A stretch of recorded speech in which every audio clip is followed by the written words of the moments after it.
Hello, in today's video I'll show you how to fix your Monsieur Cuisine Smart frozen or unresponsive.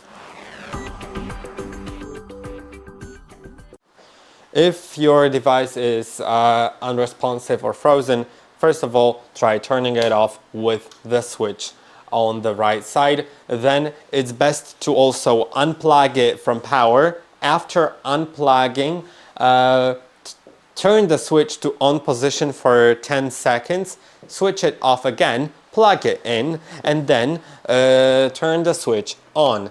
And also make sure to clean the display with a microfiber cloth. And also the display isn't made for wet fingers, so you will need to dry your fingers and clean them because while you're cooking they probably may become a little